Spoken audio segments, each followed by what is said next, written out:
The crack of a gunshot echoed across the dusty plains of New Mexico Territory, 1885, making Penelope Mitchell drop the basket of laundry she'd been hanging to dry.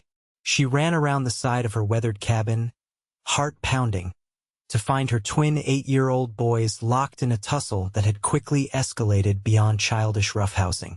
Thomas had his brother Samuel pinned to the ground, a small rock raised threateningly above his head. "Thomas Mitchell, you put that down this instant," Penelope shouted, her voice cracking with panic as she rushed forward. Neither boy seemed to hear her, too consumed by their fury. Samuel's nose was already bleeding, his freckled face contorted with rage as he tried to buck his brother off. "You're a liar," Thomas yelled, his small knuckles white around the rock. "Am not. You're the thief." Samuel shot back, managing to land a solid kick to his brother's shin. Penelope had almost reached them when a deep voice cut through the chaos. "That's enough, boys."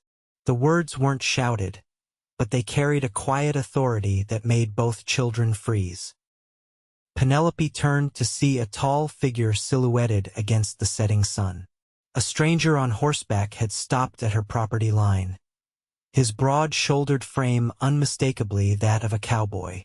As he dismounted and approached, she could make out more details: dusty riding clothes, a weathered face that had seen its share of sun and hardship, and eyes that were both kind and weary. "You've got a pa to guide you now," the stranger said to the boys, his voice gentle but firm. "And no son of mine is gonna solve problems with rocks and fists. That ain't our way." The boys stared up at him in confusion, the fight momentarily forgotten. Penelope stepped forward protectively, one hand reaching for the small revolver she kept tucked in her apron pocket. "I don't know who you are, mister, but these aren't your sons," she said, her voice steady despite her racing heart. "And I'd thank you to get off my property." The stranger removed his hat, revealing dark hair streaked with premature silver at the temples. "Isaac Blackwood, madam. I apologize for the confusion." His eyes, the color of a summer storm, met hers. "Your husband sent me." Penelope's breath caught in her throat. "My husband's been dead for 3 years. The stranger Isaac nodded solemnly. "I know, madam. That's precisely why I'm here." The boys had scrambled to their feet now, standing on either side of their mother, their earlier fight forgotten in the face of this new development. "Boys, go inside and wash up," Penelope instructed, her eyes never leaving the stranger. But Ma Thomas started to protest. "Now," she said firmly, and something in her tone brooked no argument. The twins scurried toward the house, though they kept glancing back at the tall stranger. Once they were out of earshot, Penelope's hand tightened on her hidden revolver. "Explain yourself, Mr. Blackwood, before I decide your trouble." Isaac Blackwood's expression remained calm, though a faint smile touched the corners of his mouth. "I served with Robert Mitchell in the 8th Cavalry. We made a pact: if anything happened to one of us, the other would check on his family." He reached slowly into his saddlebag and withdrew a folded, yellowed letter. "This is from him. I would have come sooner, but I was tracking outlaws in Arizona Territory for the past 3 years. Only just learned of his passing when I returned to Fort Stanton last month." Penelope took the letter with trembling fingers, recognizing her husband's handwriting immediately. The paper was worn at the creases, as if it had been opened and refolded many times. She scanned the contents, her eyes filling with tears as she read Robert's words, his instructions to his friend to look after his family should the worst happen, his description of his beloved wife and twin boys, and his trust in Isaac's character. "He saved my life at Apache Pass," Isaac said quietly. "Took a bullet meant for me. I owe him everything." Penelope looked up from the letter, studying this man who had ridden into her life carrying her husband's last wishes. "So you thought you'd ride in and declare yourself their father?" Isaac shook his head. "No, madam. I was just trying to stop those boys from hurting each other. The words just came out. He looked toward the house where the twins were now peering through the window. Robert spoke of them often. Said they were as wild as mustangs but had hearts of gold. A small, sad smile crossed Penelope's face. That sounds like Robert. She folded the letter carefully and tucked it into her pocket. Mr. Blackwood, I appreciate you keeping your promise to my husband, but we've managed on our own for 3 years. I don't need a man riding in to rescue us. With all due respect, Mrs. Mitchell, those boys were about to do some real damage to each other, Isaac said, his voice remaining gentle. And from the look of your fields, you could use some help with the planting. Penelope bristled. We're getting by just fine. I'm sure you are, Isaac replied. But Robert would have wanted me to help, if only for a spell. I'm not looking to take over your life, Mrs. Mitchell. Just to honor a promise to a friend. Before Penelope could respond, a commotion from the house drew their attention. The boys had resumed their fight indoors, and the sound of breaking glass was followed by a yelp of pain. Penelope sighed deeply, the weariness of years of single parenthood evident in the slump of her shoulders. Mr. Blackwood, I don't know you from Adam, but if you're willing to help me separate those two terrors long enough for me to finish the laundry, you can stay for supper. Isaac smiled, a genuine expression that transformed his weathered face. I'd be obliged, Mrs. Mitchell. Penelope, she corrected him, then turned toward the house, squaring her shoulders as if preparing for battle. Now let's see if you're as good with unruly boys as you are with stopping fights. As they walked toward the house together, neither could have imagined how this chance encounter would change the course of their lives forever. Inside the small cabin, the scene was one of domestic chaos. A water pitcher lay shattered on the floor, and Samuel was clutching his arm where a shard had cut him. Thomas stood in the corner, his expression a mixture of defiance and guilt. I told you two to wash up, not wreck the house, Penelope said, quickly assessing Samuel's injury. It's his fault, both boys said simultaneously, pointing at each other. Isaac remained in the doorway, taking in the modest but tidy home. A few pieces of simple furniture, well worn but cared for, filled the main room. Faded curtains hung at the windows, and a patchwork quilt draped over the back of a rocking chair suggested Penelope's handiwork. It was the home of people who had little but made the most of what they had. Mr. Blackwood is staying for supper, Penelope announced as she wrapped a clean cloth around Samuel's arm. And I expect you both to behave like gentlemen, not wild animals.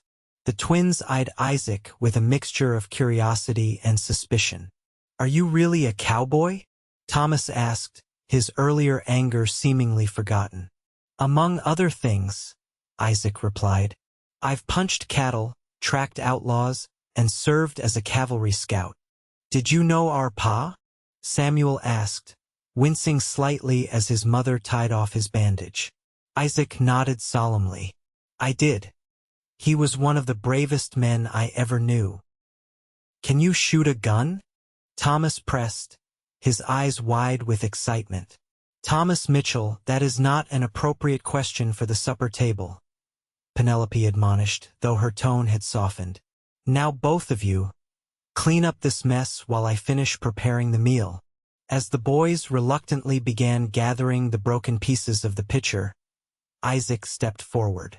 Let me help, madam. I'm handy with a broom. Penelope hesitated, unused to accepting assistance. 3 years of independence had taught her to handle everything herself, from mending the roof to protecting her children. Having a man in her home, especially one connected to her late husband, felt strange and unsettling. The broom's in the corner, she finally said, turning back to the stove where a pot of stew simmered. And there's fresh water in the barrel out back if you'd like to wash up. While Isaac helped the boys clean the floor, Penelope stole glances at him. He moved with the easy confidence of a man accustomed to physical labor, but there was a gentleness to his interactions with her sons that surprised her. He didn't raise his voice or grow impatient with their endless questions, answering each one with thoughtful consideration. By the time they sat down to supper, the initial tension had eased somewhat. The stew was simple, mostly vegetables with a small amount of preserved venison, but Isaac complimented it as if it were a feast fit for a king. "It's been a long while since I've had a home-cooked meal," he said, accepting a second helping. "Most of my suppers come from a campfire or a saloon kitchen." "Where do you live, Mr. Blackwood?" Samuel asked, his earlier hostility replaced by fascination with this stranger who knew their father. "Samuel, don't pry," Penelope said. Isaac smiled. "It's all right. Truth is, I don't really live anywhere in particular these days. I've been on the move since leaving the cavalry." "Like a drifter?" Thomas asked, his tone suggesting he'd heard stories about such men. "I prefer to think of myself as unfettered," Isaac replied, his eyes crinkling at the corners. "But I've been considering settling down. A man reaches a certain age when sleeping under the stars loses its charm." "How old are you?" Samuel asked bluntly. "Samuel!" Penelope exclaimed. Isaac chuckled. 34 last winter. Ancient by some standards, I suppose. "Our pa was 30 when he died," Thomas said matter-of-factly. "Ma keeps his picture by her bed and talks to it sometimes when she thinks we're asleep." Penelope's cheeks flushed crimson. "Thomas, that's enough. Why don't you boys go feed the chickens before it gets too dark?" The twins scrambled from the table, their energy seemingly inexhaustible despite the earlier fighting. As the door closed behind them, an awkward silence fell over the kitchen. "They're good boys," Isaac said finally. "Spirited, but good-hearted." Penelope nodded, gathering the empty plates. "They're all I have left of Robert." She hesitated, then added, "It's been hard on them, growing up without a father." "I can see that," Isaac replied. He stood and took the plates from her hands. "Let me help with these." "You don't have to." "I want to," he said simply. They worked side by side, washing and drying the few dishes in comfortable silence. Penelope couldn't remember the last time someone had helped her with such a mundane task. The simple pleasure of shared work brought an unexpected lump to her throat.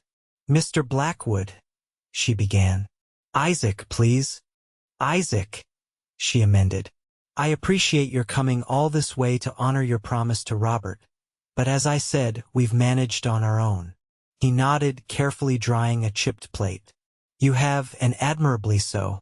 But those boys need more than just survival, Penelope.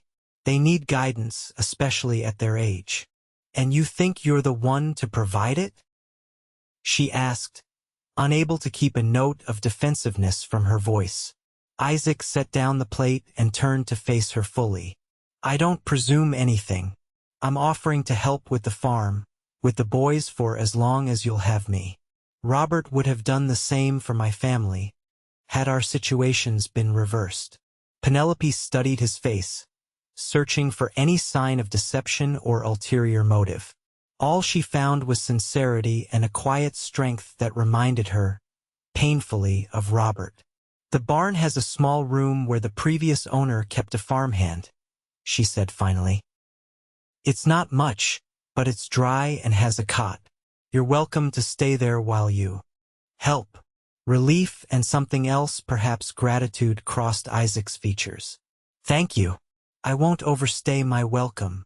Outside, the boys' voices carried on the evening air, their earlier fight seemingly forgotten as they chased each other around the chicken coop. Penelope watched them through the window, her heart aching with love and worry. "They're so much like him," she whispered, more to herself than to Isaac. "I can see that," he replied, coming to stand beside her at the window. Robert had that same stubborn set to his jaw when he'd made up his mind about something. A small smile tugged at Penelope's lips. Yes, he did. She turned to face Isaac. Tell me something about him, something I wouldn't know. Isaac thought for a moment. He sang in his sleep sometimes. Old hymns, mostly. The men in our unit used to tease him something fierce about it. But he never seemed to mind. Penelope's eyes widened.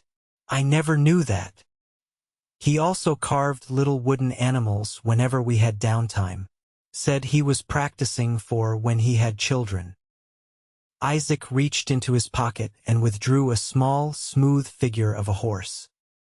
He made this for me after Apache Pass. Said it was for luck. Penelope reached out tentatively, her fingers brushing against the polished wood.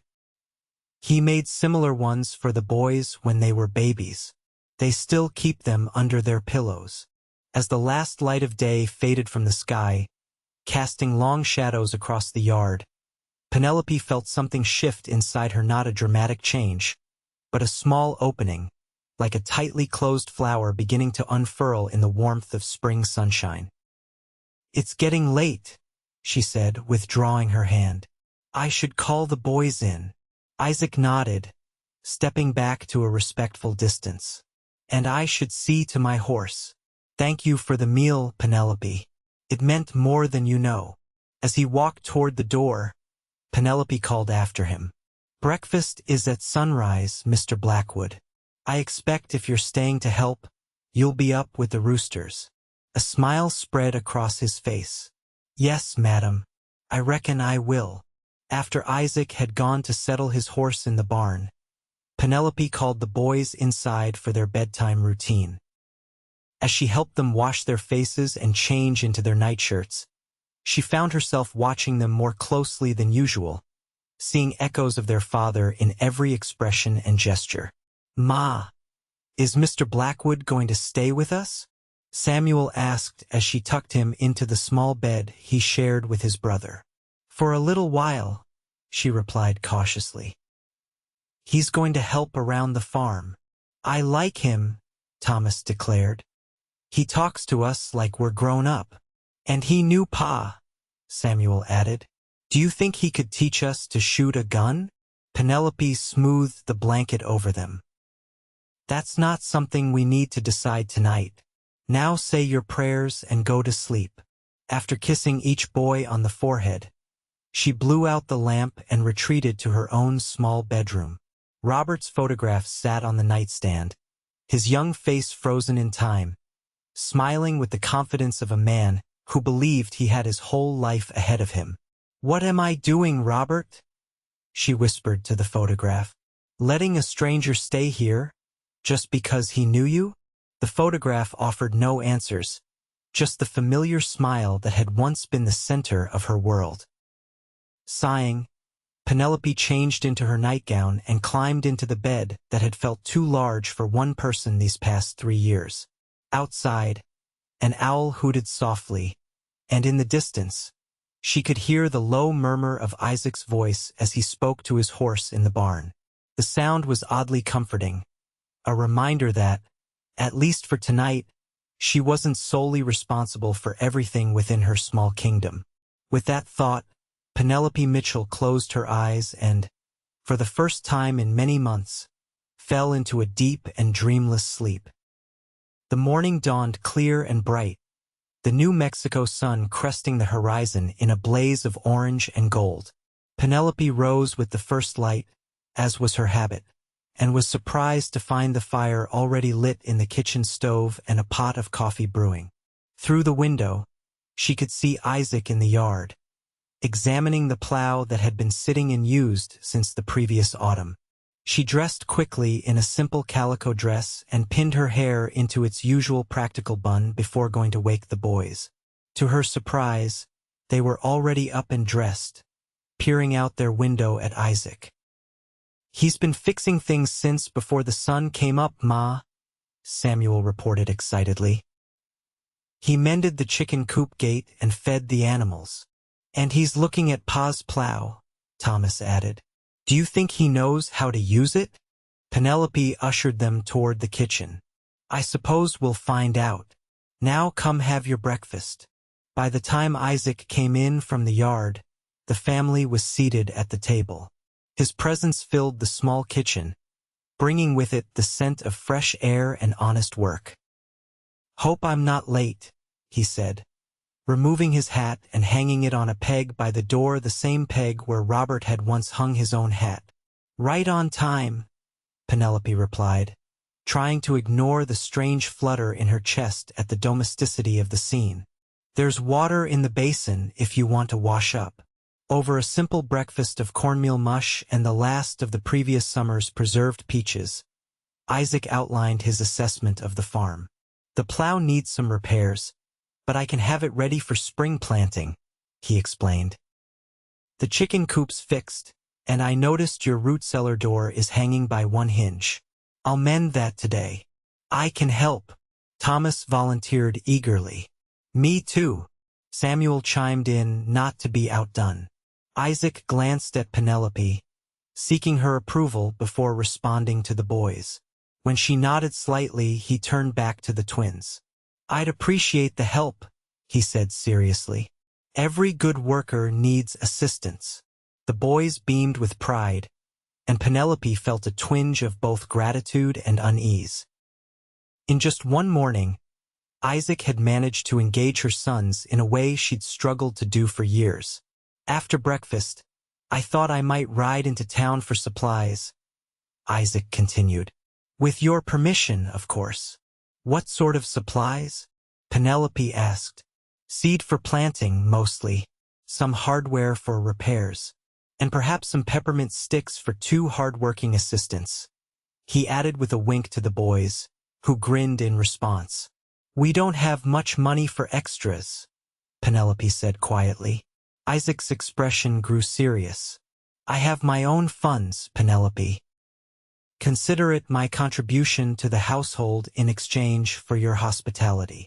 She wanted to refuse, to insist that they didn't need charity, but practicality won out. The farm desperately needed the items he'd mentioned, and her meager savings wouldn't stretch to cover them. "Very well," she conceded, "but only the necessities."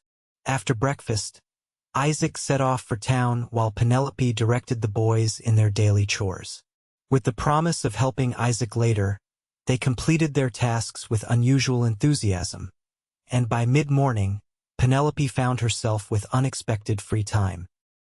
She decided to tackle the mending that had been piling up tears in the boys' trousers, buttons missing from shirts, a hole in her own everyday dress. Sitting in the rocking chair on the small front porch, needle flashing in the sunlight, Penelope felt a moment of contentment that had been rare these past 3 years. The sound of hoofbeats announced Isaac's return just after noon. The boys abandoned their game of marbles and ran to meet him, exclaiming over the promised peppermint sticks and the other supplies loaded in the saddlebags and a small cart he'd evidently purchased or borrowed in town. "There's seed for corn and beans," Isaac explained as he unloaded his purchases. "Some nails and hinges for repairs. A new blade for the plow." He hesitated, then pulled out a small package wrapped in brown paper. "And something for you, Penelope." Surprised, she set aside her mending and took the package. Inside was a length of bright blue ribbon, the color of summer skies. "It reminded me of the ribbon you wore in your hair at the fort picnic," Isaac said, looking somewhat embarrassed. "Robert pointed it out, said it matched your eyes exactly." Penelope's fingers trembled as she touched the smooth satin. "I remember that day. It was just before he was deployed to Apache Pass. He talked about you the whole way there," Isaac said softly. "Said he was the luckiest man alive to have you waiting for him." Tears pricked at Penelope's eyes, but she blinked them away. "Thank you. It's very thoughtful." The moment was broken by Thomas tugging at Isaac's sleeve. "Can we help with the root cellar now?" "Sure can," Isaac replied, his expression brightening. "Let's get these supplies put away first." As the days passed, Isaac proved himself to be a man of his word. He worked from sunrise to sunset, repairing fences, preparing fields for planting, and teaching the boys basic skills their father would have shown them had he lived. The twins flourished under his attention, their fighting reduced to occasional squabbles rather than the serious altercations that had become common before his arrival. Penelope found herself watching Isaac when he wasn't looking, the way his strong hands worked delicately to mend a broken tool, how his face crinkled with genuine laughter at the boys' antics, the patience he showed when teaching them to whittle or repair a fence post. One evening, about 2 weeks after Isaac's arrival, Penelope was kneading dough for the next morning's bread when she heard music floating in through the open window. Curious, she wiped her hands and stepped onto the porch.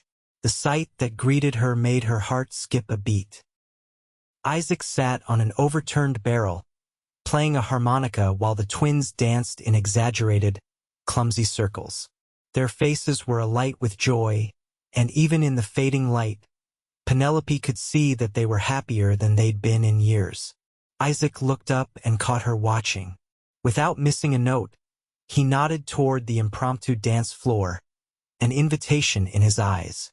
Penelope hesitated, then surprised herself by stepping off the porch and joining the boys.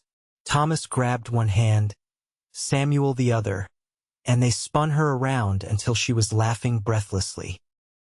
When the song ended, the boys clamored for another, but Isaac shook his head. "It's getting late, and your ma needs to finish making the bread." "Just one more," Samuel pleaded. "Please," Thomas added, his expression so hopeful that Penelope found herself nodding agreement. "One more," she said. "But then it's time to wash up for supper." Isaac smiled and raised the harmonica to his lips again. This time he played a slower tune, a gentle waltz that seemed to float on the evening air. The boys quickly lost interest in dancing to this more sedate melody and ran off to chase fireflies that had begun to blink in the gathering dusk. Penelope stood awkwardly, about to return to her bread making, when Isaac set aside the harmonica and stood. "May I have this dance, Mrs. Mitchell?" he asked formally, extending his hand. She should refuse, she knew. It wasn't proper, a widow dancing with a man who wasn't her husband, especially one who was essentially a stranger. But the music still seemed to hover in the air between them, and the simple loneliness of the past 3 years made her reach out and place her hand in his. Isaac's hand was warm and calloused, his touch light as he placed his other hand respectfully at her waist. They moved together in the small yard, the waltz having no music now except what lingered in their memories. "You dance well," Penelope said, suddenly shy. "My mother insisted all her sons learn," Isaac replied. "Said a man who could dance would never lack for female company. And has that proven true?" she asked, immediately regretting the personal nature of the question. Isaac's eyes met hers, serious despite his smile. "I've never been one for casual company." They continued to dance in silence, the rhythm carrying them in slow circles as the first stars appeared in the darkening sky.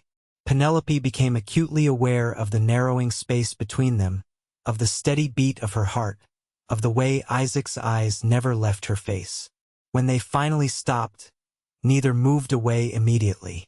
For a moment, Penelope thought he might kiss her, and more surprisingly, she realized she wanted him to. The realization shocked her back to her senses, and she stepped away, smoothing her apron with trembling hands. "I should check on the boys," she said, her voice not quite steady. Isaac nodded, respecting her retreat. "Of course. I'll bring in some more firewood before dark." As she hurried toward the house, Penelope pressed a hand to her flushed cheek. What was happening to her? She had loved Robert with all her heart, had mourned him deeply. The idea of feeling anything for another man seemed almost a betrayal. And yet, there was no denying the warmth that had spread through her at Isaac's touch, or the way her heart had quickened when his eyes met hers. It frightened her, this unexpected awakening of feelings she had thought buried with her husband. That night, after the boys were asleep, Penelope sat alone by the dying embers of the kitchen fire, Robert's photograph in her hands. "What would you have me do?" she whispered to the smiling image. "He's a good man, just as you said in your letter. The boys adore him." She paused, tracing the outline of Robert's face with her fingertip. "And I don't know what I feel." The photograph, of course, offered no answers. With a sigh, Penelope set it aside and stared into the glowing coals.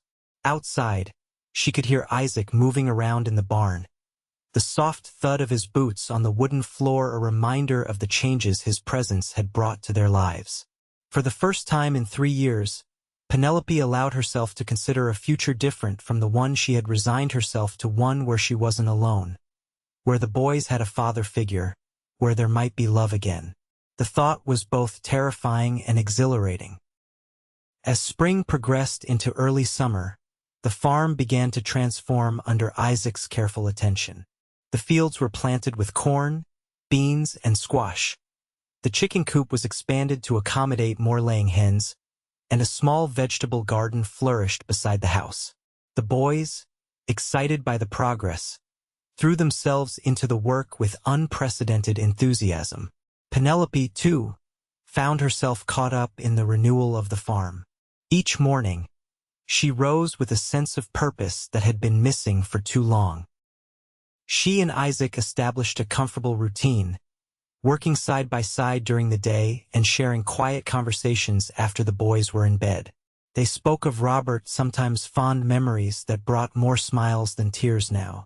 But they also spoke of other things. Isaac's travels across the Western Territories, Penelope's childhood in Pennsylvania, their hopes and disappointments, their beliefs and doubts. With each conversation, the distance between them diminished, replaced by a growing trust and understanding. The change in their relationship didn't go unnoticed by the twins, who began to include Isaac in their bedtime prayers and to seek his approval as readily as their mothers. Penelope watched this development with mixed emotions: gratitude for the positive influence he had on her sons, but also concern about what would happen when he eventually moved on. For despite the increasing comfort of their arrangement, Isaac had never spoken of staying permanently. Sometimes she caught him gazing toward the distant mountains with an expression she couldn't quite interpret: longing, perhaps, or uncertainty. These thoughts were on Penelope's mind one warm afternoon as she and Isaac worked together to preserve the first harvest from the garden. The boys had been sent to the creek to catch fish for supper, giving the adults a rare moment alone. "You've been quiet today," Isaac observed as he sliced beans for pickling. "Something troubling you?" Penelope hesitated, then decided on honesty. "I was wondering about your plans." Isaac's hands stilled. "My plans? You've been here almost 3 months now," she said, keeping her eyes on the jar she was filling. "The farm is in better shape than it's been since Robert died. I imagine you'll be wanting to move on soon." A long silence followed her words. When Isaac finally spoke, his voice was carefully neutral. "Do you want me to leave, Penelope?" Now she did look at him, surprised by the question. That's not what I meant." "What did you mean then?" he pressed gently. Penelope set down the jar, suddenly finding it difficult to meet his gaze. "I meant that you're a man used to freedom, to going where you please. I wouldn't expect you to stay tied to one place. To us." Isaac moved closer, close enough that she could feel the warmth radiating from him. "What if I wanted to be tied to you?" Her heart hammered against her ribs. "Isaac, I've been trying to find the right time, the right words," he continued, his voice low and earnest. "I came here because of a promise to Robert, but I've stayed because of you, Penelope, because of the boys, because for the first time since leaving home, I found a place that feels right." Penelope's hands trembled, and she clasped them together to still them. "The boys have grown attached to you. And you?" Isaac asked, reaching out to gently lift her chin, forcing her to meet his gaze. Have you grown attached to me, Penelope Mitchell? The directness of the question took her breath away. In his eyes, she saw no guile, only an open vulnerability that matched her own. Yes, she whispered, the word barely audible. More than I should have. Isaac's expression softened. I've come to care for you, Penelope, deeply. More than I ever expected to care for anyone again after what I've seen and done. What are you saying, Isaac? I'm saying I don't want to leave, he replied simply. I'm saying that if you'll have me, I'd like to stay, not as a hired hand or a family friend, but as more. The implication hung in the air between them, fragile as a soap bubble. Penelope's mind raced with conflicting emotions: hope, fear, guilt, longing. The boys need stability, she said finally. I can't let them grow more attached if you're not certain. I've never been more certain of anything, Isaac replied, his voice steady. But I understand your caution. You don't know me as well as I'd like you to. No, Penelope agreed, though I feel as if I've known you much longer than 3 months. Isaac smiled, the warmth of it reaching his eyes. Then give us time. Let me court you properly, Penelope Mitchell. Let me prove that my intentions are honorable and my feelings sincere.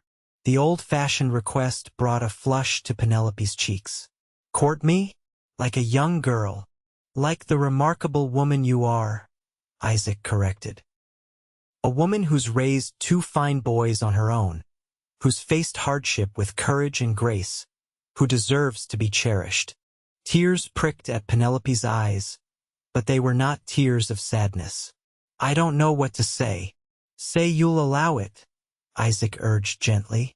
Say you'll give us a chance to see what might grow between us. Before Penelope could respond, the sound of running feet and excited voices announced the twins' return. The moment of intimacy shattered as the boys burst into the kitchen, proudly displaying their catch: 4 decent-sized trout strung on a line. Look what we caught, Ma, Samuel exclaimed. Mr. Blackwood, can you teach us how to clean them like you promised? Thomas asked eagerly. Isaac stepped back from Penelope, but his eyes held a question still awaiting an answer. She gave him a small nod, so slight that anyone else might have missed it, but the smile that spread across his face told her he had understood. Let's see those fish, boys, he said, turning to the twins. I'll show you how to clean them properly, but we'll do it outside. Your ma doesn't need fish scales all over her clean kitchen. As Isaac led the excited boys back outside, Penelope pressed a hand to her heart, feeling it beat strong and sure beneath her fingers. For the first time in 3 years, she allowed herself to hope for a future filled with more than just survival, a future that might include love. The courtship began subtly, with small gestures that might have gone unnoticed by anyone but Penelope.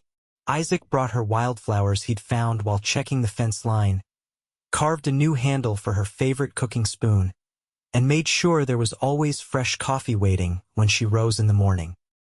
In the evenings, after the boys were asleep, they would sit on the porch and talk, watching the stars appear one by one in the vast New Mexico sky. Sometimes they spoke of serious matters: their hopes for the boys' futures, their own beliefs about right and wrong, the challenges of carving out a life in the still wild territory. Other times, they shared lighter moments: childhood memories, humorous anecdotes from Isaac's travels, or simply comfortable silence broken only by the chirping of crickets and the distant howl of coyotes. Though Isaac never pressed for more physical closeness than the occasional touch of hands or a brief embrace, Penelope found herself increasingly aware of him as a man: the breadth of his shoulders, the strength in his hands, the way his eyes crinkled at the corners when he smiled. It had been so long since she had allowed herself to notice such things that the feelings both thrilled and frightened her. The boys, observant in the way of children, quickly noticed the change in the adults' relationship. Are you sweet on Mr. Blackwood, Ma? Thomas asked one afternoon as she helped him with his reading lesson. Penelope nearly dropped the primer. What makes you ask that? Thomas shrugged. You smile more when he's around, and your cheeks get all pink when he looks at you. Like in those romance books Mrs. Henderson at the general store reads. Thomas Mitchell, have you been peeking at Mrs. Henderson's novels? Penelope asked, more to deflect the conversation than out of genuine concern. No, but Samuel did, Thomas replied promptly. He said they're full of kissing and not much else.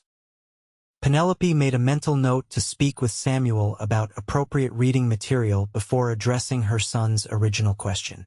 Mr. Blackwood and I are friends, good friends. Could he be our new pa? Thomas asked, his voice suddenly serious. We've been talking about it, me and Samuel. We think he'd be a good one. The directness of the question caught Penelope off guard. Thomas, that's not something... We miss pa, Thomas continued, his small face solemn. But we don't really remember him much anymore, just from the stories you tell. And Mr. Blackwood makes you happy. We can tell. Tears welled in Penelope's eyes at her son's innocent wisdom. Oh, Thomas, these things are complicated. Why? He asked with the straightforward logic of a child.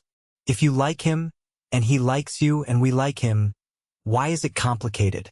Penelope had no simple answer to that question. The complications were numerous: her lingering grief for Robert, her fear of depending on another person, the uncertainty of frontier life. And yet, when she tried to articulate these concerns, they seemed to fade in significance against the growing certainty of her feelings for Isaac. Sometimes grown-ups need time to be sure about important decisions, she said finally. But I promise to think about what you've said. That evening, as summer heat gave way to the cooler night air, Penelope and Isaac walked together along the edge of the cornfield. The stalks stood tall and green, promising a good harvest in the coming months. Above them, the moon rose full and bright, casting silver light across the landscape. The boys asked me today if you were going to be their new father, Penelope said, breaking a comfortable silence. Isaac stopped walking, turning to face her. What did you tell them? That grown-ups need time to be sure about important decisions, she replied, meeting his gaze steadily. A wise answer, Isaac said. After a moment, he added, And what do you think, Penelope? Have you had enough time? Her heart quickened. I'm not sure any amount of time would make me completely certain. Life has taught me that nothing is guaranteed. No, Isaac agreed. It isn't, but some risks are worth taking. He reached for her hand, his fingers intertwining with hers. The touch was simple but intimate, a physical manifestation of the connection that had been growing between them. I've come to love you, Penelope Mitchell, Isaac said, his voice deep and certain in the moonlight. You and those wild boys of yours. I know it hasn't been long, and I know you might not feel ready to hear this, but I want you to know where I stand. I'm not going anywhere unless you ask me to leave. Penelope's free hand rose to touch his face, tracing the line of his jaw, the texture of his beard against her fingertips still new and exciting. I don't want you to leave, Isaac. I think I've known that for some time now. In the silver moonlight, with the scent of earth and growing things around them, Isaac lowered his head and kissed her. It was gentle at first, a question rather than a demand. But when Penelope responded, moving closer into his embrace, the kiss deepened into something more urgent, more needful. When they finally parted, both were breathing quickly, and Penelope could feel the rapid beating of Isaac's heart beneath her palm. I should ask you properly, he said, his voice rough with emotion. You deserve that. Before she could respond, he took a step back and, to her astonishment, dropped to one knee before her. Penelope Mitchell, would you do me the honor of becoming my wife? Of allowing me to be a father to your boys, a partner to you, for all the days we're granted on this earth? Moonlight caught the tears that spilled down Penelope's cheeks. Yes, she whispered, Then more firmly, "Yes, Isaac Blackwood, I will marry you." He rose and gathered her in his arms, lifting her off her feet in an exuberant embrace that drew a surprised laugh from her lips. When he set her down, his own eyes were suspiciously bright. "The boys will be pleased," Penelope said, smiling through her tears. "Should we tell them tonight?" Isaac asked, keeping one arm around her waist as they began to walk back toward the house. Penelope shook her head. "Let's wait until morning. They need their sleep, and this news will have them too excited to settle down." As they approached the cabin, a sudden movement near the barn caught Penelope's attention. She tensed, instinctively moving closer to Isaac. "What is it?" he asked, his body immediately alert. "I saw something by the barn," she whispered. Isaac's hand moved to the revolver he carried. "Stay here." "No," Penelope said firmly, gripping his arm. "We go together." After a moment's hesitation, Isaac nodded. They moved cautiously toward the barn, staying in the shadows cast by the moonlight. As they drew closer, a figure darted from behind the structure and ran toward the house. "Stop right there," Isaac called, raising his gun. The figure froze, then slowly turned around. In the moonlight, Penelope recognized the slight form of her son Samuel. "Samuel Mitchell. What are you doing out of bed at this hour?" she demanded, relief and anger mingling in her voice. The boy hung his head, but not before Penelope caught the mischievous grin he tried to suppress. "I was checking on the new kittens in the barn." "At this time of night?" Isaac asked skeptically. Samuel shuffled his feet. "Well, and maybe I was watching you and Ma walking in the moonlight. Thomas is watching from the window." Penelope glanced toward the house and, sure enough, saw a small face quickly duck away from the bedroom window. She sighed, but couldn't maintain her stern expression in the face of her own happiness. "Since you're both awake anyway," Isaac said, a smile in his voice, "perhaps we should tell them our news tonight after all." Penelope nodded, and they walked together toward the house, Samuel scampering ahead of them. "Ma and Mr. Blackwood are coming, and they're holding hands," they heard him announce as he burst through the door. By the time they entered the cabin, both boys were waiting in the main room, their nightshirts rumpled, their faces eager in the soft glow of the lamp Thomas had hastily lit. "Boys," Penelope began, "Mr. Blackwood and I have something important to tell you." "You're getting married," Thomas blurted out. Penelope blinked in surprise. "How did you know?" "Because he looks at you the way Pa used to," Samuel said matter-of-factly.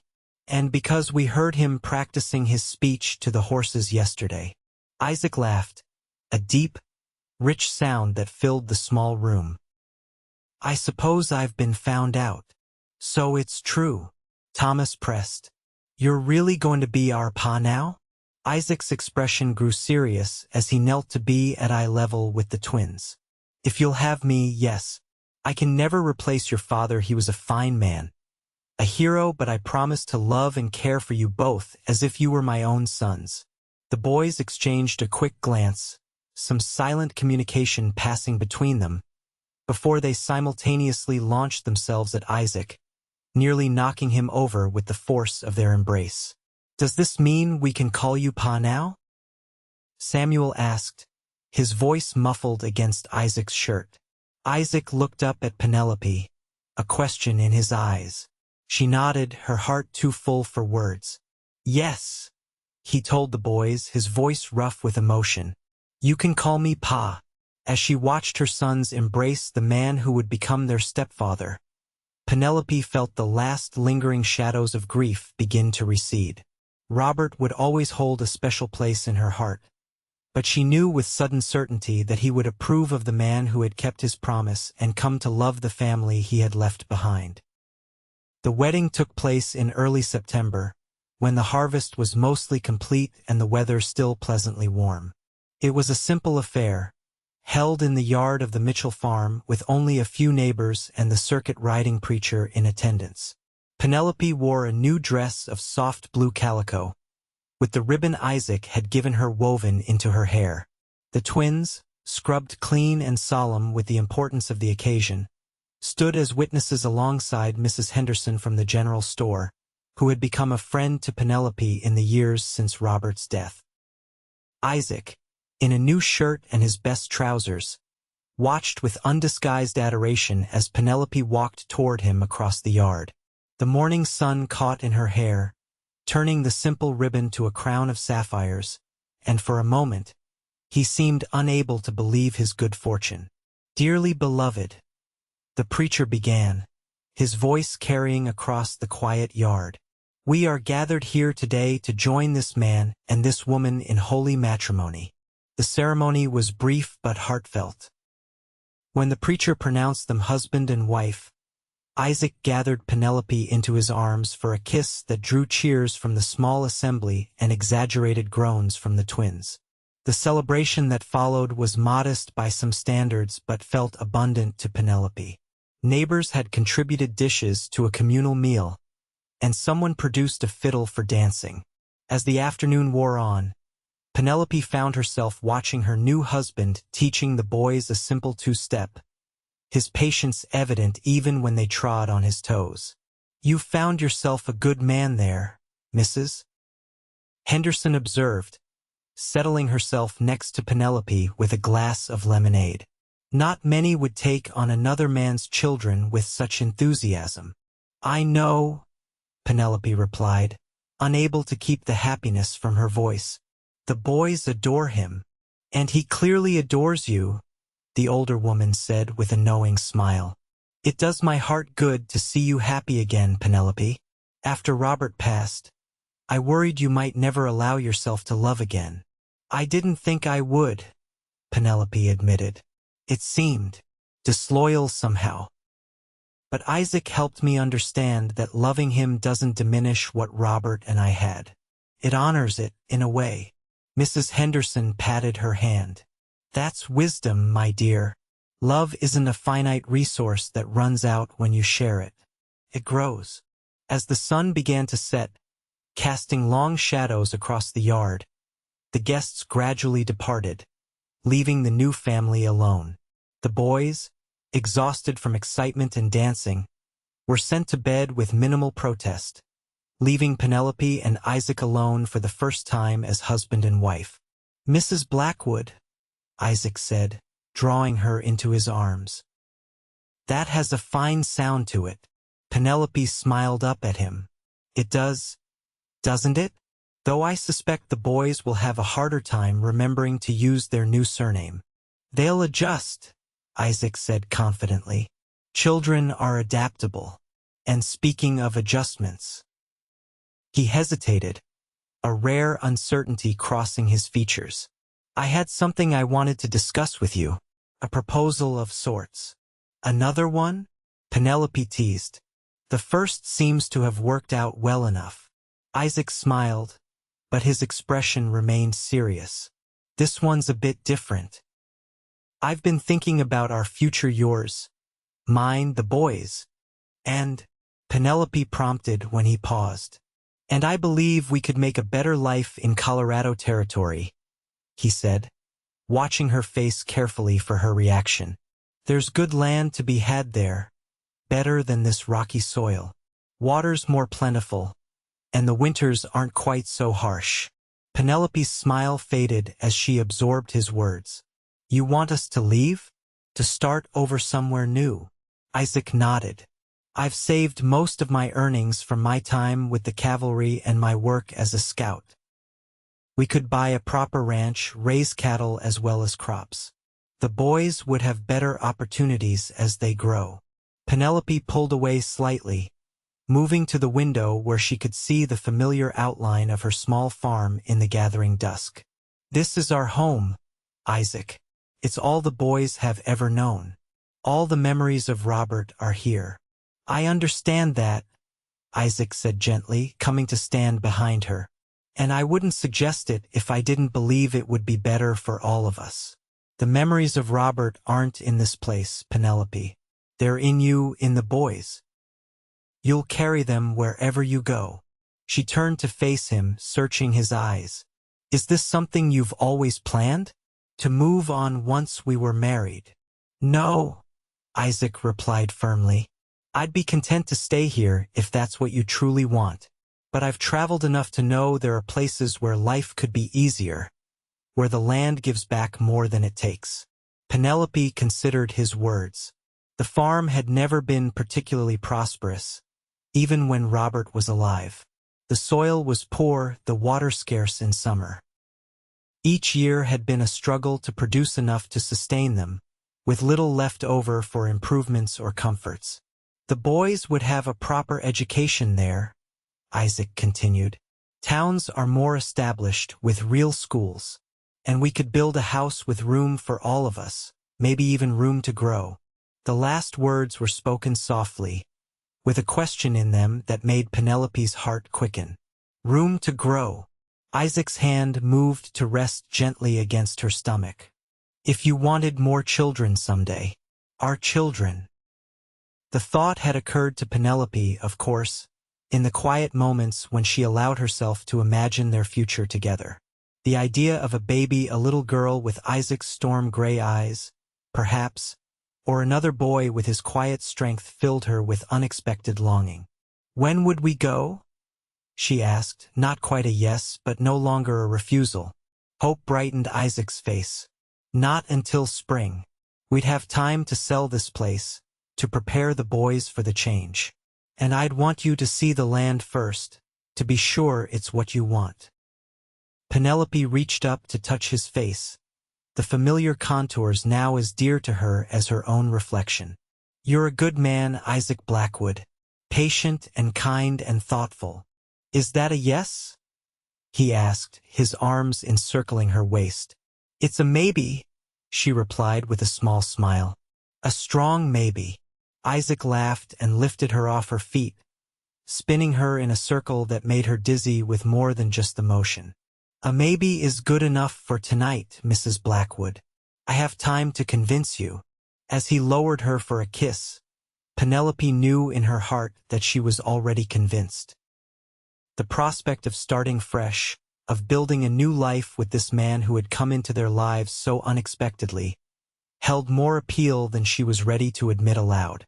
That night, as they lay together in what had once been her solitary bed, the intimacy of marriage still new and wondrous between them, Penelope whispered, "Tell me about Colorado.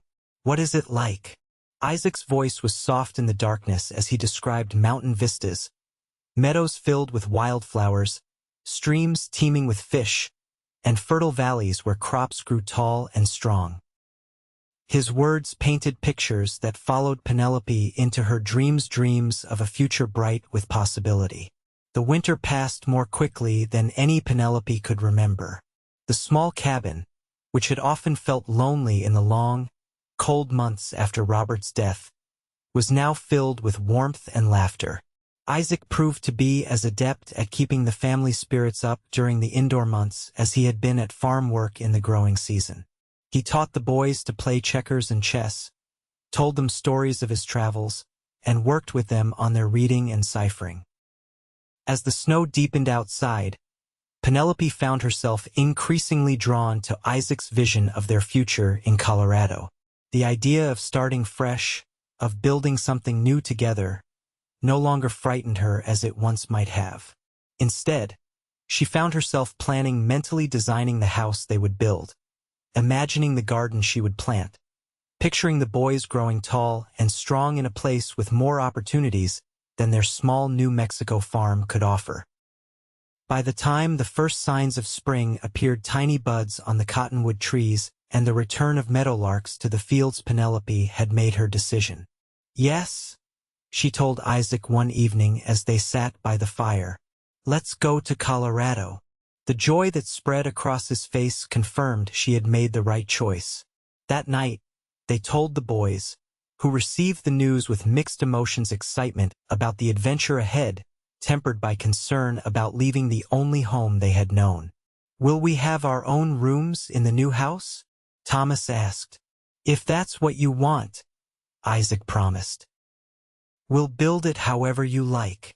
Can we bring the kittens? Samuel wanted to know. Of course, Penelope assured him. They'll help keep mice out of our new barn. As winter reluctantly gave way to spring, preparations for the move began in earnest. Isaac rode to Santa Fe to place advertisements for the sale of the farm, returning with maps and information about available land in Colorado. Penelope began the task of sorting through years of accumulated possessions, deciding what was essential enough to warrant space in the wagons they would need for the journey. It was during this sorting that she came across Robert's old trunk, pushed to the back of the small storage area off the main room. She hadn't opened it since shortly after his death, finding the contents too painful to confront. Now, with Isaac out checking fence lines and the boys playing in the yard, she knelt beside it and lifted the heavy lid. Inside were Robert's personal effects, his dress uniform, carefully folded, letters he had written to her during his deployments, a small leather-bound Bible, and a packet of daguerreotypes showing him at various stages of his life. Beneath these familiar items, Penelope discovered something unexpected, a small wooden box she had never seen before. Curious, she opened it to find a collection of tiny carved animals, each no bigger than her thumbnail. Horses, deer, bears, birds, dozens of them, all exquisitely detailed despite their small size. At the bottom of the box was a note in Robert's handwriting. For my children and my children's children, may they always remember that beauty can be found in small things. Tears filled Penelope's eyes as she ran her fingertips over the delicate carvings. Here was a piece of Robert she could take with them to their new home, a legacy that could be passed down through generations.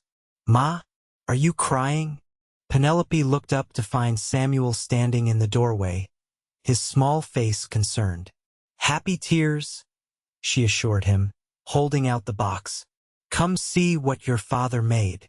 Samuel approached cautiously, then gasped with delight when he saw the tiny menagerie. Did Pa really make all these? He did, Penelope confirmed. For you and Thomas, and for your children someday. Can I show Thomas? Samuel asked, carefully picking up a miniature wolf. Of course, but be careful with them, they're very special. As Samuel ran to find his brother, Penelope continued her exploration of the trunk. Near the bottom, wrapped in one of Robert's old shirts, she found a small leather pouch. Inside were coins, gold and silver pieces that, when counted, came to a sum that took her breath away. It wasn't a fortune by any means, but it was more than she had believed they possessed. Robert Mitchell, she whispered. You've been watching over us all along, haven't you? That evening, she showed the coins to Isaac. He must have been saving them his entire career, she explained. I had no idea. Isaac examined the coins with respect. This will make a significant difference in what we can afford in Colorado. We could buy more land, better livestock. I feel as if he's giving us his blessing, Penelope said softly, as if he knew somehow that we would need this for a fresh start. Isaac gathered her into his arms. He was a remarkable man. I'm honored to follow in his footsteps. By late April, the farm had been sold to a young couple from back east, eager to try their hand at frontier life. The sale, combined with Robert's hidden savings and Isaac's own funds, gave the Blackwood family a substantial sum with which to begin their new life.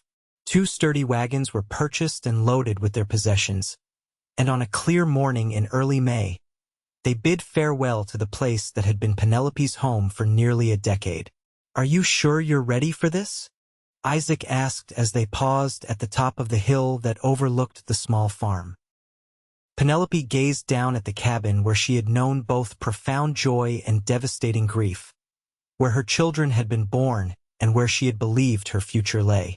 Then she turned to look at the man beside her and the 2 excited boys already moving ahead down the trail. I'm ready, she said with certainty. Our future is ahead, not behind. Isaac smiled and flicked the reins, setting their wagon in motion. As they crested the hill and the farm disappeared from view, Penelope felt not loss but anticipation.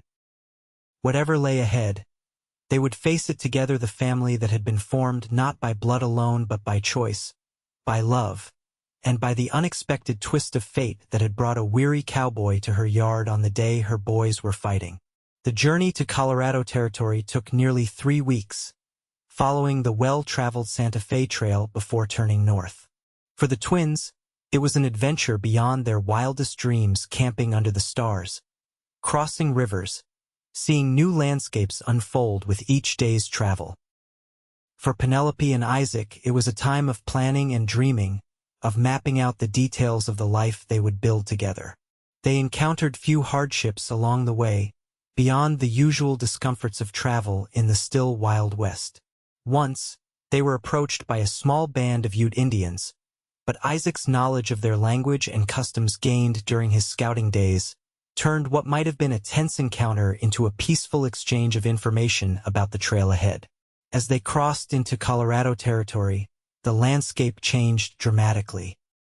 The mountains rose in the distance, their peaks still snow-capped despite the late spring warmth. Meadows burst with wildflowers, and clear streams crossed their path frequently, offering sweet water and the promise of fertile land. "It's even more beautiful than you described," Penelope told Isaac as they made camp one evening near a bubbling creek. The twins had already fallen asleep in the wagon, exhausted from a day spent wading in the shallows and collecting interesting stones. "Wait until you see the valley I have in mind," Isaac replied, wrapping an arm around her shoulders as they sat by the campfire. "It's sheltered from the worst of the winter storms, with good water and timber for building." "Have you been planning this for a long time?" Penelope asked, curious about the detailed knowledge he seemed to possess of the area. Isaac nodded. "I scouted this region years ago during my time with the cavalry. I always thought that if I ever settled down, it would be here." He pressed a kiss to her temple.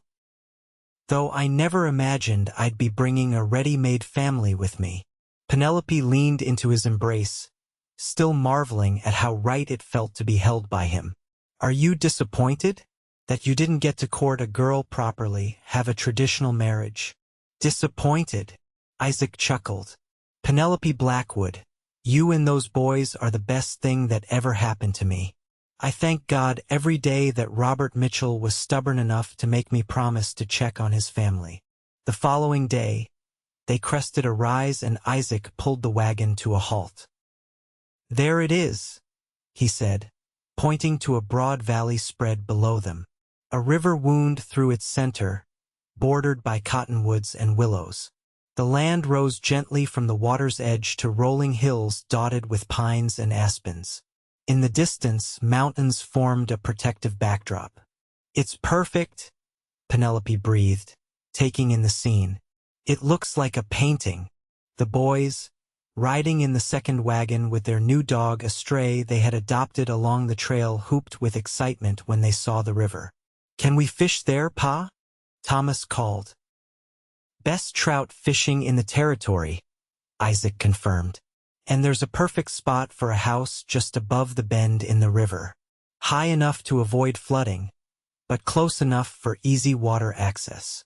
They made their way down into the valley, following a trail that showed signs of occasional use but no permanent settlement. As they approached the area Isaac had indicated for their homestead, Penelope could see why he had chosen it. A natural clearing, surrounded by enough timber for building, with a view of both the river and the mountains beyond. "What do you think?" Isaac asked as they pulled the wagons into the clearing. "Could you make a home here?" Penelope looked around, imagining the house they would build, the garden she would plant, the paths the boys would wear through the grass as they ran to and from the river. "Yes," she said simply. "I believe I could." Within days, they had established a temporary camp and begun the process of laying claim to the land. Isaac rode to the nearest town, a growing settlement called Rivorton, about 10 miles downstream, to file the necessary paperwork. He returned with supplies, news of neighbors within riding distance, and confirmation that their claim was valid. The summer passed in a whirl of activity. A one-room cabin was quickly constructed to provide shelter, while work began on the larger house that would be their permanent home. Fields were cleared for planting the following spring, and a corral was built for the horses and the small herd of cattle Isaac had purchased from a rancher looking to reduce his stock. The boys thrived in their new environment, growing tan and strong as they helped with the work and explored their new domain. They started school in Rivorton when fall came, riding together on a pony Isaac had trained especially for them. Their initial reluctance to leave New Mexico had been replaced by enthusiasm for Colorado, where fishing was better, winters brought snow deep enough for sledding, and the small town offered friendships with other children their age. By the time the first snow fell, the Blackwood family was snug in their new house, a sturdy structure with separate bedrooms for the adults and the twins. A large kitchen where Penelope could finally cook without bumping her elbows on the walls, and a spacious common room centered around a stone fireplace that Isaac had built with his own hands. On Christmas Eve, with a fire crackling in the hearth and the twins asleep in their new room, Penelope and Isaac sat together in the rocking chairs he had crafted during the long autumn evenings. "Are you happy here?" Isaac asked, reaching across to take her hand. Penelope smiled, her face aglow in the firelight. "Happier than I ever thought possible after Robert died. You've given us so much, Isaac." "You've given me more," he replied. "A family, a purpose." His eyes held hers in the warm light. "A future." Penelope's smile deepened as she guided his hand to rest on her stomach. "A bigger future than you might have expected." Isaac's eyes widened as he understood her meaning. "Penelope, are you certain?" She nodded, joy bubbling up inside her like a spring. "The baby should arrive in early summer. I've suspected for a few weeks, but I wanted to be sure before I told you." With a whoop that might have woken the boys had they not been exhausted from helping haul in the Christmas tree, Isaac lifted Penelope from her chair and spun her in a circle. "A baby! Our baby! Shoo!" Penelope laughed, though she was equally elated. "You'll wake the whole valley." Isaac set her down gently, his hands still cradling her waist. "Are you feeling well? Do you need anything? Should I ride for the doctor?" "I'm perfectly fine," Penelope assured him, touched by his concern. "Women have been having babies since the beginning of time, you know, and I've done it before." "Yes, but—" Isaac's expression grew serious. "That was years ago, and you were younger then." "I'm hardly ancient now," Penelope reminded him with a smile. "I'm only 31. Still, I want you to be careful. No heavy lifting, no overexertion." Penelope patted his cheek affectionately. "I promise to be sensible. But I'm not made of porcelain, Isaac. Frontier women don't have the luxury of being delicate." He captured her hand and pressed a kiss to her palm. "Humor me, Mrs. Blackwood. Let me fuss over you, just a little. If you insist," she conceded, knowing that his protectiveness came from love. "Though I suspect you'll drive me to distraction before this baby arrives." "Probably," he agreed cheerfully. "But just think, by next Christmas, there will be another stocking hanging on that mantel." The thought filled them both with quiet wonder as they sat together before the fire, hands intertwined, dreaming of the future that stretched before them, a future neither could have imagined when Isaac had ridden onto Penelope's farm that dusty afternoon and stopped two boys from fighting in the yard. June arrived with unusually warm weather, turning the valley into a riot of wildflowers and new growth. The fields Isaac and the boys had planted were flourishing, promising a good first harvest. The small herd of cattle had grown with the addition of spring calves, and the chicken coop behind the house was full of laying hens. Penelope, her body heavy with child, had been forced to slow her usual pace in recent weeks. The twins, now 9 years old and fiercely protective of their mother, had taken on additional chores without complaint. Isaac hardly left the immediate vicinity of the house, arranging his work so that he was always within calling distance. "You're hovering again," Penelope observed one afternoon as she sat on the porch, shelling peas into a large bowl. "I'm perfectly fine, Isaac." He smiled sheepishly, caught in the act of checking on her for the third time in an hour. "Can't a man simply want to see his beautiful wife?" "He can," she agreed. "But that man is supposed to be repairing the corral gate, not watching me shell peas as if it were a dangerous activity." Isaac came to sit beside her on the porch swing he had built the previous autumn. "The gate can wait. And you are beautiful, you know. More so now than ever." Penelope laughed, glancing down at her swollen figure. "I feel as big as one of your milk cows." "Radiant," Isaac insisted, placing a gentle hand on her stomach. As if in response, the baby kicked vigorously against his palm. "Strong, too, just like his mother." "Or her father," Penelope countered. They had chosen not to speculate too much about whether the baby would be a boy or a girl, agreeing that a healthy child was all that mattered. A shout from the direction of the river interrupted their conversation.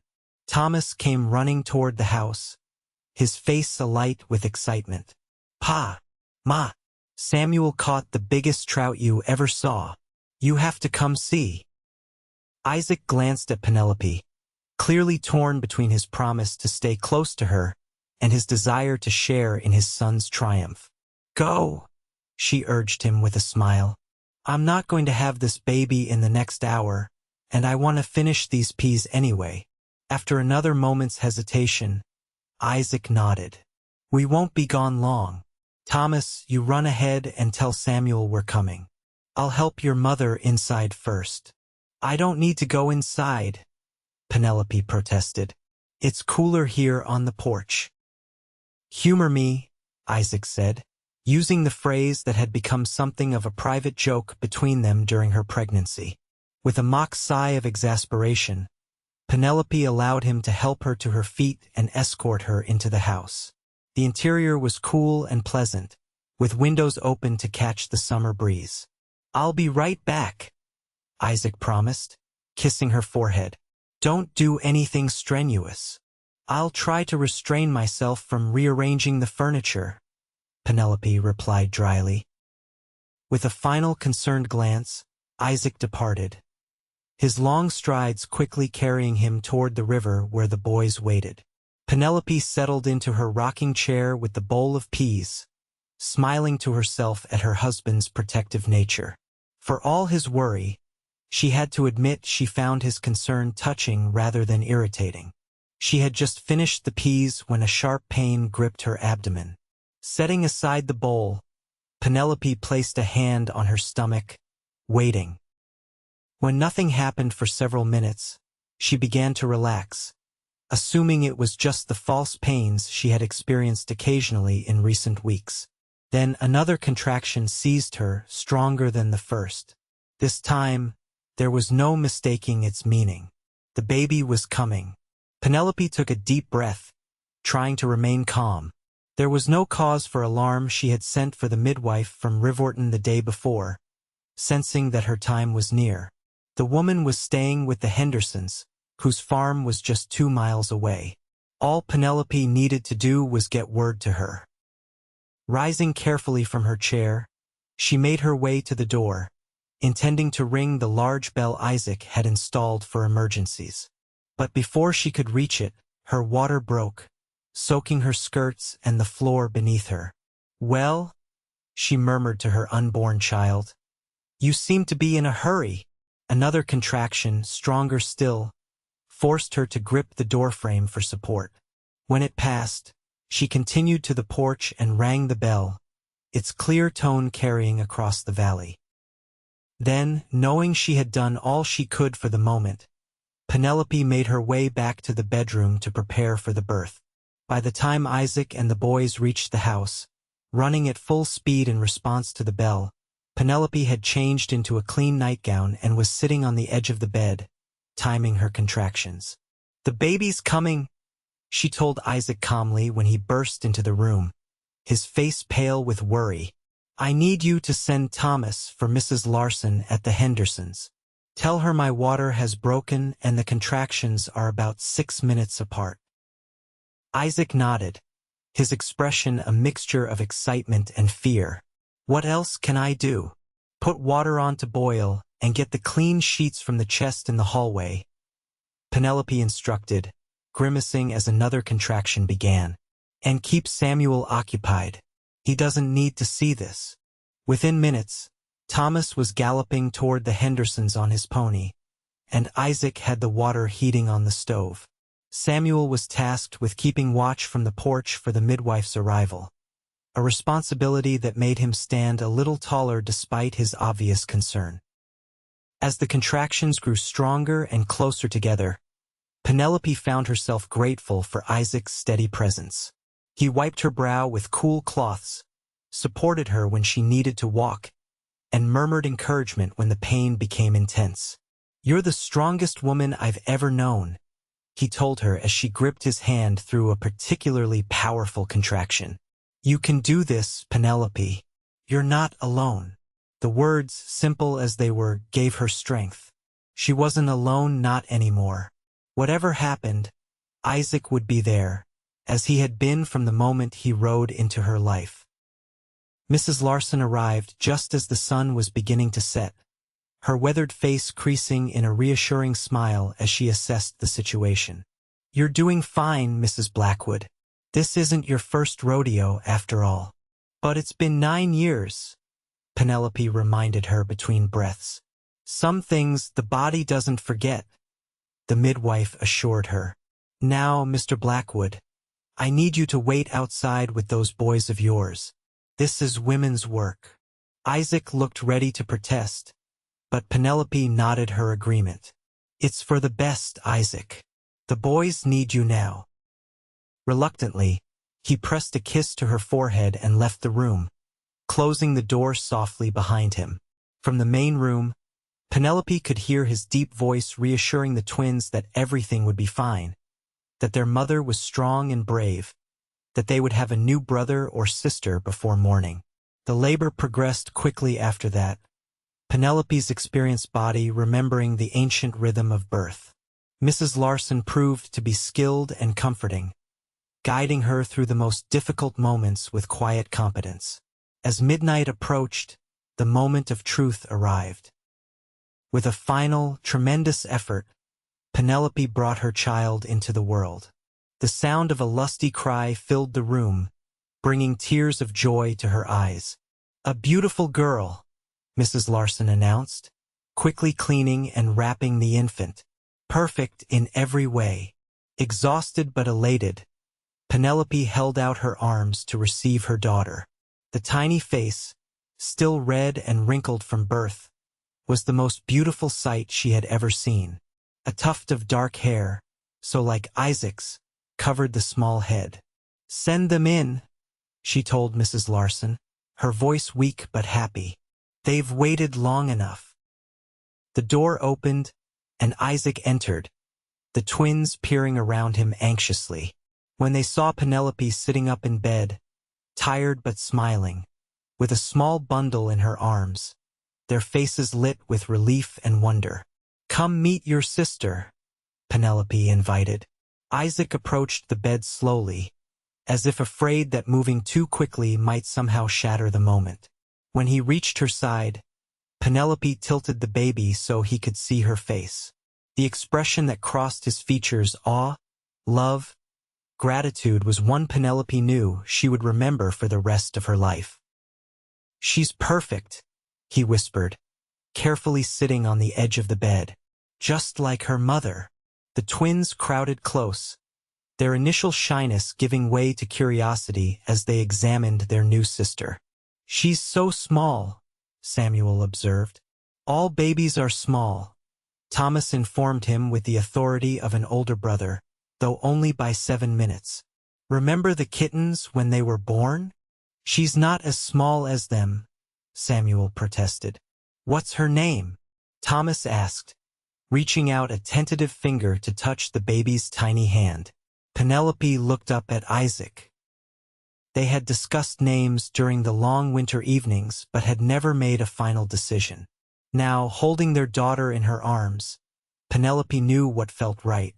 Hope, she said softly. Hope Elizabeth Blackwood.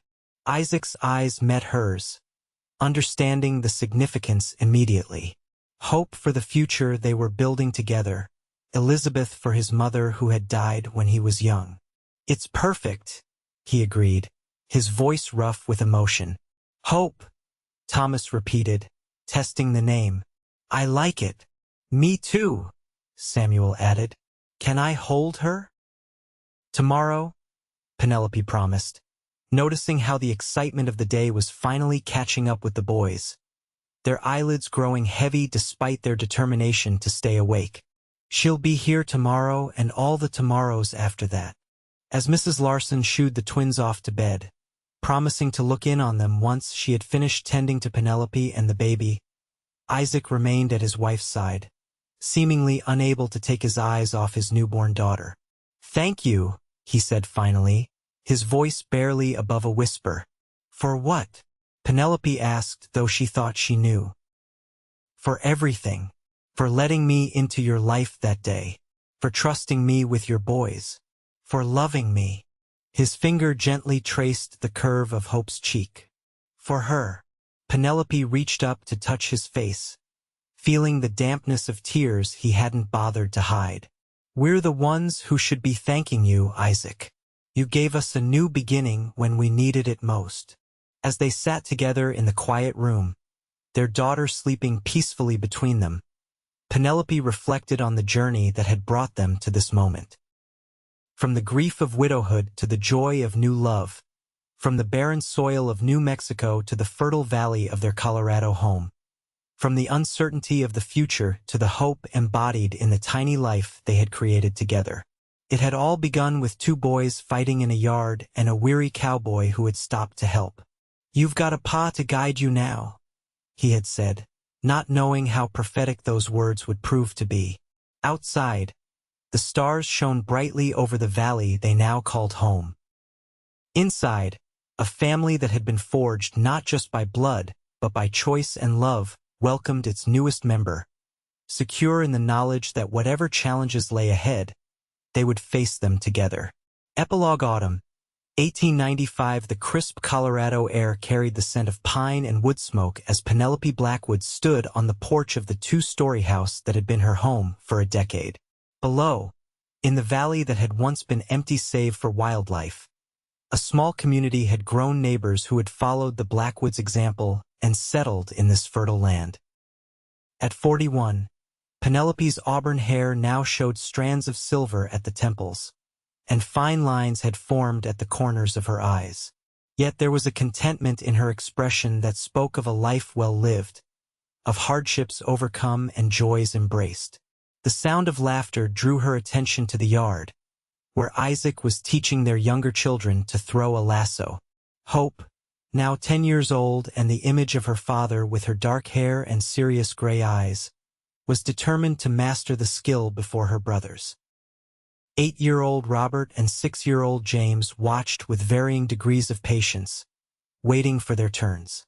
From the barn came the twins, no longer boys but young men of 19. Thomas, taller and broader than his brother, had inherited Isaac's gift with horses and was apprenticed to the best horse trainer in the county. Samuel, more scholarly by nature, was preparing to leave for college in Denver, the first in their family to pursue higher education. As Penelope watched her family, a wave of gratitude washed over her. The years had not been without challenges, drought seasons, a barn fire. The winter hope had nearly died of pneumonia, but through it all, Isaac had been her rock, her partner in every sense of the word. "Penny for your thoughts, Mrs. Blackwood?" Isaac's voice came from behind her as his arms encircled her waist. At 44, he was still as strong and vital as the day she had met him, though his dark hair was now liberally streaked with silver.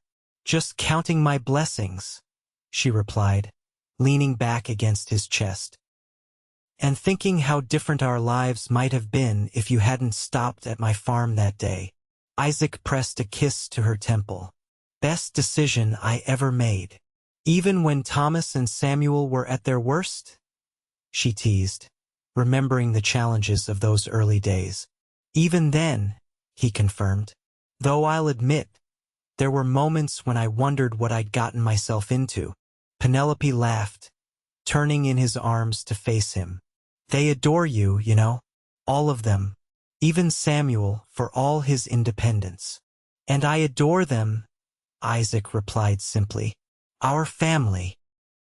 In the yard, Hope had successfully roped a fence post and was celebrating her victory with an exuberant dance, her brothers clapping despite their envy. The twins had joined the younger children, Thomas demonstrating a more advanced technique while Samuel patiently corrected James's grip on the rope. Do you ever regret it? Penelope asked, a question she hadn't voiced in many years. Taking on another man's children? Settling down instead of continuing your adventures? Isaac's expression grew serious as he considered her question. Not for a single moment, he said finally. What I found with you and the boys and later with our other children is worth more than all the adventures I might have had. This is where I was meant to be. As if to confirm his words, Hope called out, Pa! Ma! Look what I can do. They turned to watch as their daughter successfully twirled the lasso above her head before letting it fly toward its target, a skill Isaac had been teaching her for weeks. Well done, Isaac called back, pride evident in his voice. Hope beamed, her face alight with the simple joy of accomplishment and her father's approval. We should start supper, Penelope said reluctantly, not wanting to leave the peaceful scene but aware of the time. The Hendersons will be here soon to say goodbye to Samuel. Isaac nodded, but before he released her, he tipped her face up for a kiss, a gentle, familiar gesture that still held the power to make her heart quicken after all these years. I love you, Penelope Blackwood, he said quietly. More today than yesterday, less than tomorrow. And I love you, she replied, the words as true now as they had been when first spoken. Always. Together, they moved toward the house, calling the children to help with preparations for the evening meal. As the family gathered in the kitchen, the twins setting the table, Hope and Robert peeling potatoes, little James carefully carrying plates from the cupboard, Penelope was struck again by how perfectly right it all felt. Life had taken her on an unexpected journey, from the grief of widowhood to the joy of a second chance at love, from the struggling farm in New Mexico to this thriving homestead in Colorado. Through it all, the constant had been love, not just the romantic love she shared with Isaac, but the broader love of family, of community, of a life built on caring for others. It had all begun with her boys fighting in the yard and a cowboy who had seen not just their immediate need but the deeper longing for guidance and belonging. You've got a pa to guide you now, he had said, words that had changed all their lives forever. As Penelope moved among her family, touching a shoulder here, offering a smile there, she sent up a silent prayer of gratitude for the unexpected twists of fate that had brought them to this moment and for the courage they had all shown in embracing the path that lay before them, wherever it might lead. Outside, the sun dipped toward the mountains, casting golden light across the valley they had made their own. Inside, a family born of both blood and choice prepared to break bread together, bound by the enduring power of love that had transformed them all.